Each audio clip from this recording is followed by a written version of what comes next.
दोस्तों recently colonial इतिहास पूरी तरीके से बदलता हुआ दिखाई दे रहा है, क्योंकि भारत के अंदर जिस ब्रिटेन ने एयरफोर्स की नींव रखी थी, ये वही ब्रिटेन है जो आज़ादी के बाद भी कॉमनवेल्थ के माध्यम से कॉमनवेल्थ देशों को डिफेंस के अंदर और एयरफोर्स के अंदर ट्रेनिंग देता आया है।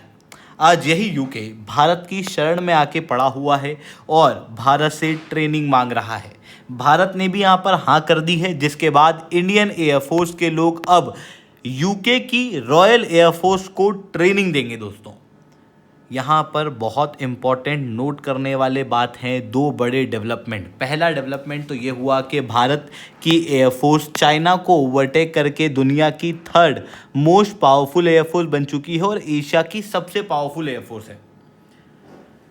भारत के बाद आपको यूएस और रशिया फर्स्ट और सेकंड नंबर पे दिखाई देंगे।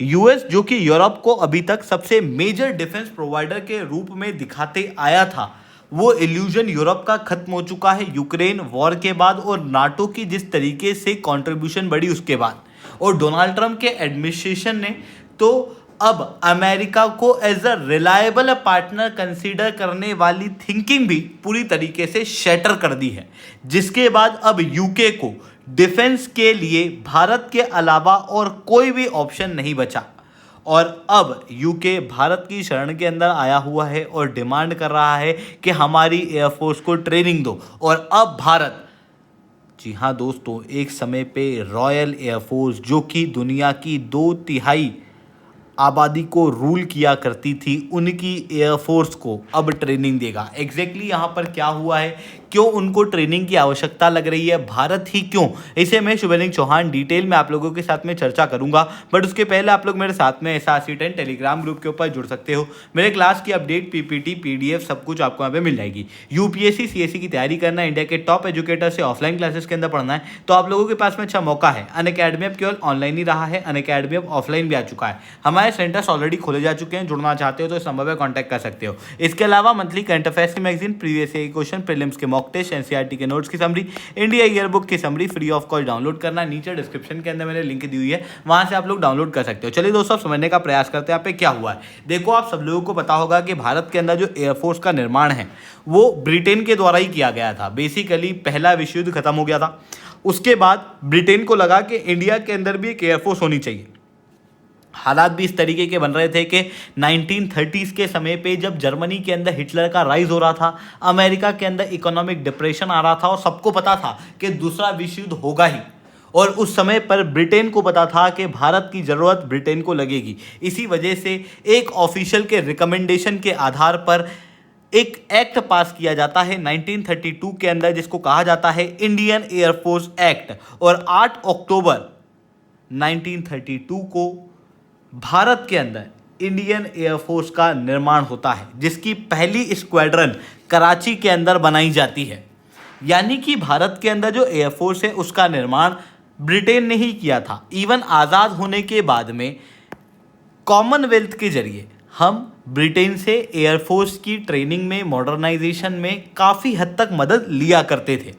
पर अभी तक का ये जो इतिहास है ये अचानक से पलटता हुआ दिखाई दे रहा है, क्योंकि रॉयल एयरफोर्स के अंदर बड़ी शॉर्टेज देखने को मिल रही है और रॉयल एयरफोर्स काफ़ी समय से इस चीज़ की मांग कर रही थी कि कोई हमें ट्रेनिंग दे दो।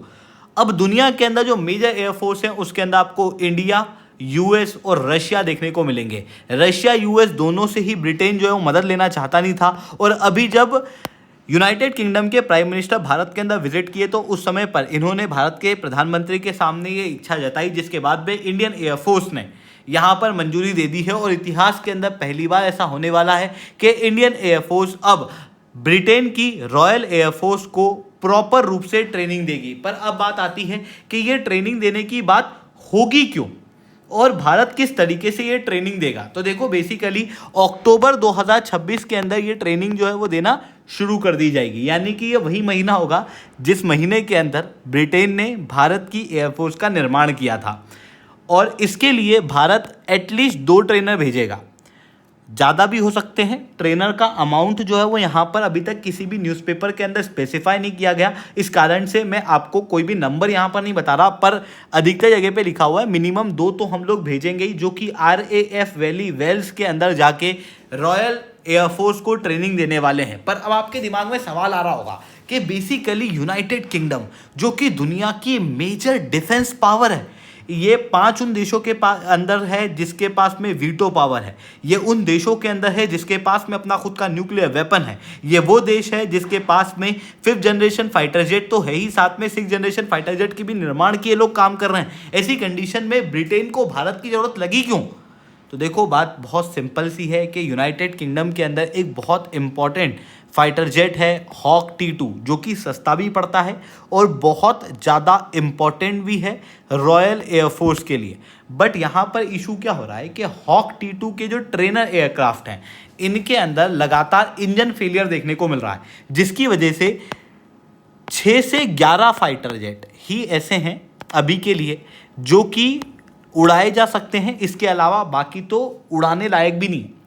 इवन डाटा ये बताता है पार्लियामेंट का कि यूनाइटेड किंगडम के पास में जितने फाइटर जेट हैं उनमें से केवल 28% ही सर्विसेबल हैं, जो कि एक बहुत ही कम आंकड़ा है। अब आप सोचो कि फाइटर जेट ही अवेलेबल नहीं है, तो ऐसी कंडीशन में नए फाइटर जेट उड़ाने वाले पायलट को ट्रेनिंग दी कैसे जाएगी? ऑब्वियसली वो देने में काफ़ी मुश्किलात आएगी, और यही डाटा पार्लियामेंट के डाटा के अंदर भी रिफ्लेक्ट करता है। यूनाइटेड किंगडम की पार्लियामेंट क्लियरली कहती है कि 1711 घंटे ही फाइटर जेट उड़ पा रहा है, जिसकी वजह से पूरे साल में केवल 2 ही लोगों को ट्रेनिंग दे पाई है रॉयल एयरफोर्स। ऐसी कंडीशन में जो कैपेसिटी है ट्रेनिंग देने की वो यहाँ पर ख़त्म हो चुकी है।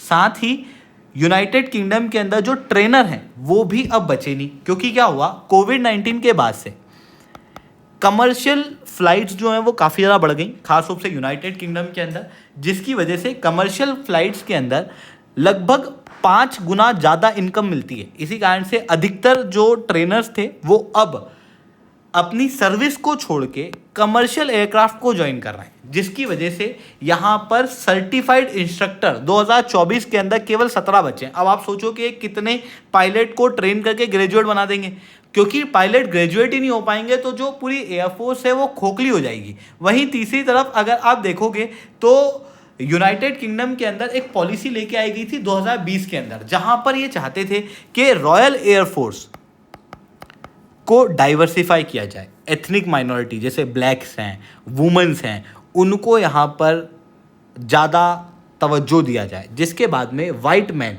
जिनको ये लोग ट्रेडिशनली हायर किया करते थे उनकी हायरिंग लगभग बंद हो गई।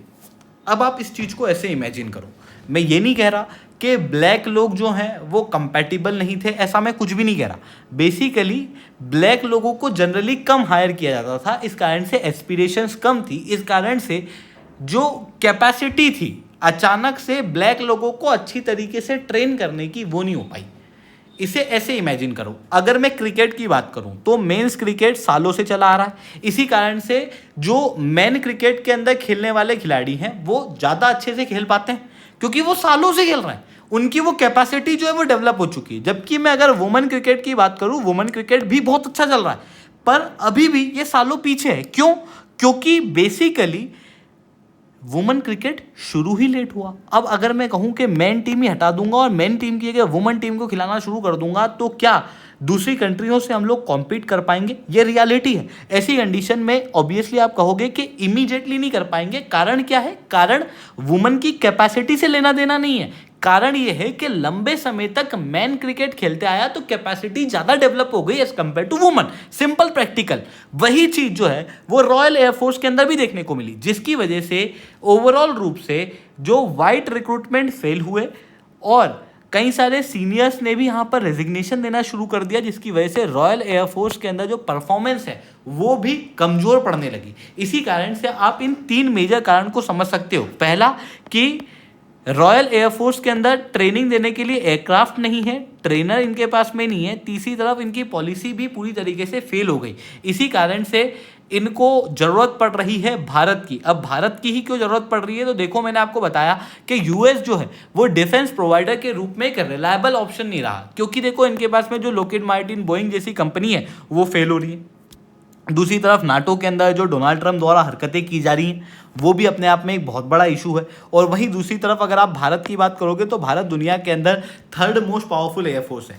अगर ब्रिटेन किसी के पास में ट्रेनिंग लेने जाएगा तो पहला अमेरिका है, दूसरा रशिया, तीसरा भारत है, क्योंकि 3 बेस्ट प्लेयर तो यही हैं। रशिया के पास ये लोग जाएंगे नहीं, अमेरिका रिलायबल बचा नहीं, तो भारत यहाँ पर एक मेजर ऑप्शन के रूप में देखने को मिला। साथ में भारत के पास में क्या है कि ट्रेनर एयरक्राफ्ट अवेलेबल है।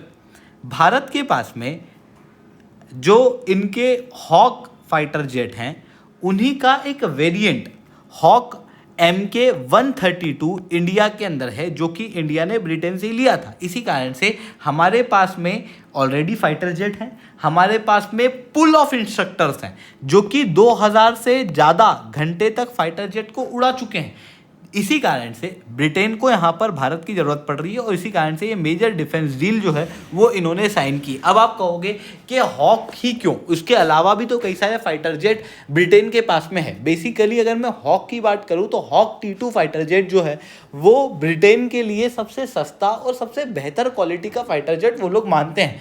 एक बॉटल नेक है वो इनकी पूरी एयरफोर्स की। ऐसी कंडीशन में इनको हॉक T2 को तो उड़ाना ही है और उसी लिए ये इंडिया की हेल्प जो है वो यहाँ पर मांगते हुए दिखाई दे रहे हैं, जिसकी वजह से पूरा इतिहास जो है वो बदलता हुआ दिखाई दे रहा है। इसके अंदर और भी कोई मेजर अपडेट आने वाले समय में आएगी तो मैं अपने वीडियो के माध्यम से आप लोगों को बताता रहूंगा। आप इस चैनल को सब्सक्राइब कर लेना। इसके अलावा मंथली करंट अफेयर्स की मैगजीन, प्रीवियस क्वेश्चन, प्रीलिम्स के मॉक टेस्ट, एनसीईआरटी के नोट्स की समरी, इंडिया ईयरबुक की summary free of cost download करना है। नीचे डिस्क्रिप्शन के अंदर मैंने लिंक दी हुई है, वहां से आप लोग डाउनलोड कर सकते हो। ठीक है दोस्तों, आज के लिए that's all from my side. जय हिंद, जय भारत।